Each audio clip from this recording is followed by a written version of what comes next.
लोक भारती दैनिक समाचार पत्र के दैनिक डिजिटल चैनल में आप सभी का हार्दिक स्वागत है। चुनावी चर्चा कार्यक्रम के तहत आज हम पहुंचे हैं कानपुर देहात के अकबरपुर रनिया विधानसभा क्षेत्र में। यहां की जनता व प्रत्याशियों का हाल जानने, वहीं कानपुर देहात के कार्यालय में आज यहां से निर्दलीय प्रत्याशी के रूप में उतरे श्री ब्रजभूषण सिंह जी परिहार हमारे स्टूडियो में मौजूद हैं। पहले इनका परिचय प्राप्त करें। श्री ब्रजभूषण सिंह जी परिहार, परिचय। धन्यवाद। आपके लोकप्रिय चैनल के माध्यम से मैं अपने समस्त दर्शकों का हार्दिक अभिनंदन, वंदन और स्वागत करता हूँ। मेरा नाम ब्रजभूषण सिंह परिहार और गुजराई ग्राम है।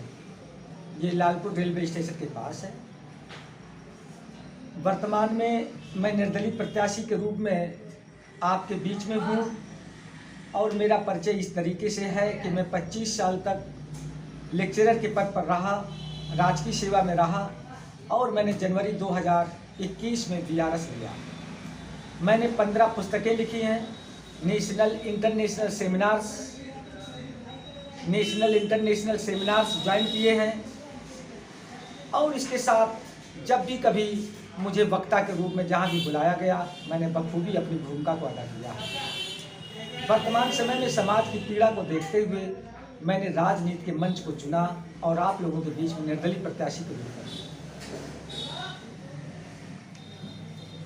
परिहार जी, आपने अकबरपुर रनिया विधानसभा में निर्दलीय प्रत्याशी के रूप में चुनाव लड़ने का निर्णय है। ऐसे में वर्तमान में ये सीट भाजपा की है और प्रतिभा शुक्ला जी यहाँ पे एमएलए हैं।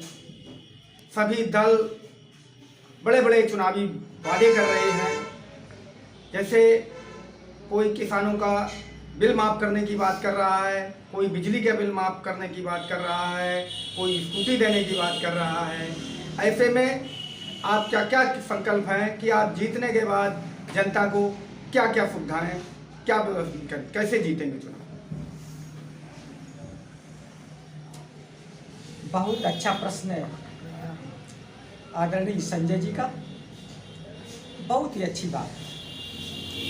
एक्चुअली में जो राजनीतिक दल जिन चीज़ों की चर्चा कर रहे हैं और जिनसे लोक लुभावन नारों के माध्यम से जनता को बरगलाने की कोशिश कर रहे हैं, ये 75 सालों से चला आ रहा है।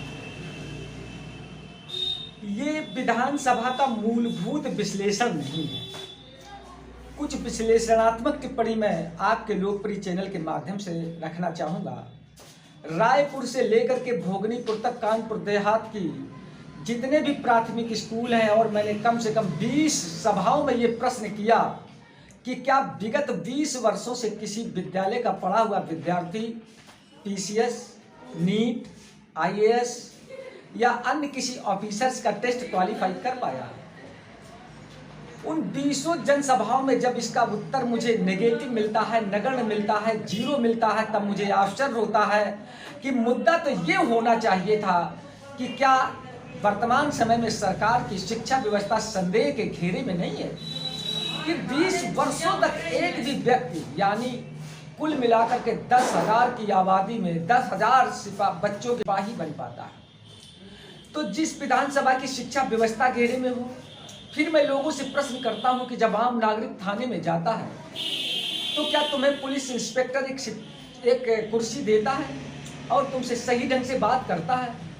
सारे किसान और सारे आम नागरिक एक ही उत्तर देते हैं, नहीं भैया, अभी भी पुलिस के बीच में जाने के लिए मुझे एक पुल की आवश्यकता है, मुझे किसी लीडर की आवश्यकता है। तो मुझे लगता है कि जो मूलभूत विश्लेषण होना चाहिए था वो नहीं हो रहा है। गरीबी, बेरोजगारी, शोषण, विषमता और दास्ता से जख्मी इंसान वर्तमान में संघर्ष कर रहा है, यानी रोम रो रहा है, रोमन बांसुरी बजा रहा है।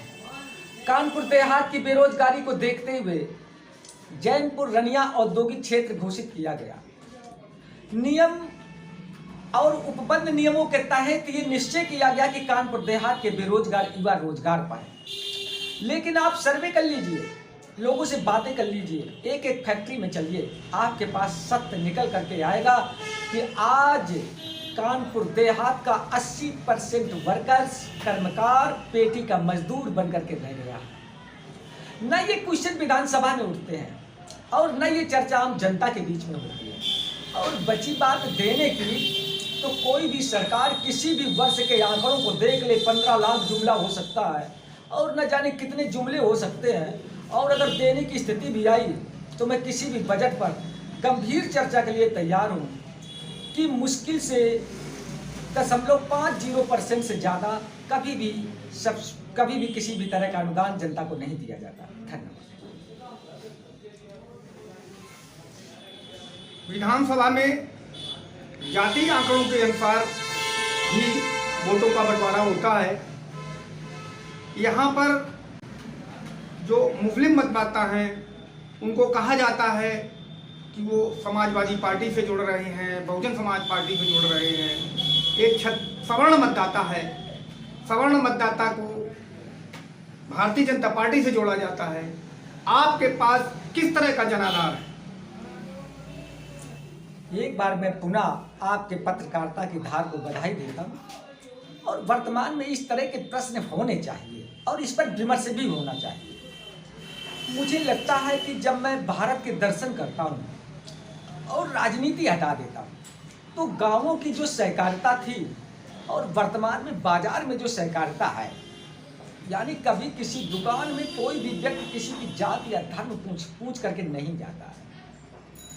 कितना अच्छा भारत था जो सनातनी धर्म की सुरक्षा रक्षा करता था, धर्मो रक्षति रक्षिता की बात करता था, आत्मवत सर्वभूतेषु वसुधैव कुटुंबकम एकैव मानुषी जाति की बात करता था, एक नूरते सब जग उपजा कौन भवे को मंदे की बात करता था।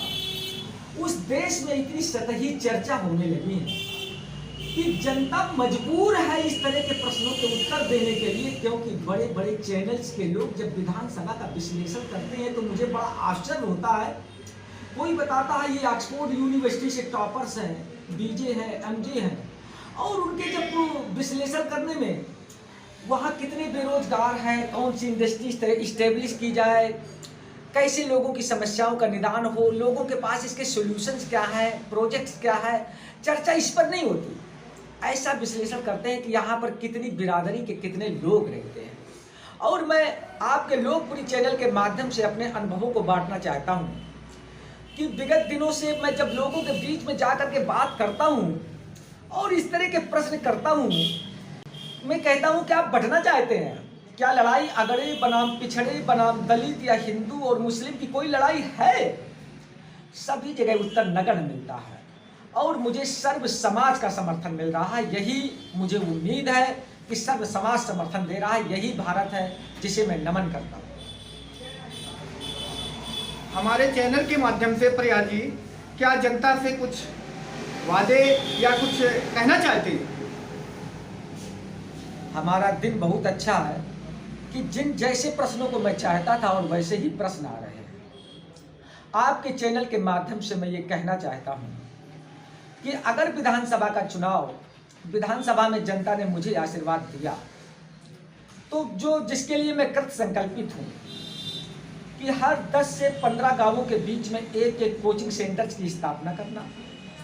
और ये इसलिए आवश्यक है कोचिंग सेंटर्स की स्थापना करना कि ऑक्सफोर्ड और दिल्ली यूनिवर्सिटी के पढ़े हुए बच्चों के सामने ये गांव के बच्चे कंपटीशन नहीं कर सकते। 18 साल की उम्र से 5 साल का बच्चा नहीं दौड़ सकता। तो गांवों को स्वावलंबी बनाने के लिए, गांवों को वो भारत दिखाने के लिए कि आपकी वास्तव में विकास में सहभागिता है, उनके बुझे हुए सपनों को जगाने के लिए मैं उन बच्चों को प्रशिक्षित करना चाहता हूं, चर्चा करना चाहता हूं और उसे मैं कंपटीशन के योग्य बनाना चाहता हूं। नेक्स्ट में मेरा मकसद होगा कि खेल कूद के मैदान के लिए जितनी ज़्यादा से ज़्यादा मैं व्यवस्था कर सकूं, जिससे कानपुर देहात की युवा पीढ़ी नशे से मुक्त हो। और जब छोटे छोटे देश अकबरपुर की विधानसभा के जितने मतदाता हैं, 3.25 लाख उस आबादी के देश जब ओलंपिक में गोल्ड मेडल जीत लेते हैं, और आश्चर्य है कि इन 100 सालों में हिंदुस्तान 3-4 मतलब गोल्ड मेडल हॉकी के साथ 10 गोल्ड मेडल जीत पाया है। 135 करोड़ की आबादी और कभी कुछ खेल कूदों में नहीं कर पाती, क्योंकि इन बच्चों को माहौल नहीं मिलता, उपयुक्त वातावरण नहीं मिलता। तो इसके लिए भी मैं पूरा प्रयास करना चाहूँगा, यानी मैं युवाओं पर अपनी दृष्टि को केंद्रित करना चाहता हूँ। धन्यवाद प्रयास जी, आपने हमारे चैनल में समय दिया, हमारे स्टूडियो में समय दिया, आपको बहुत बहुत धन्यवाद।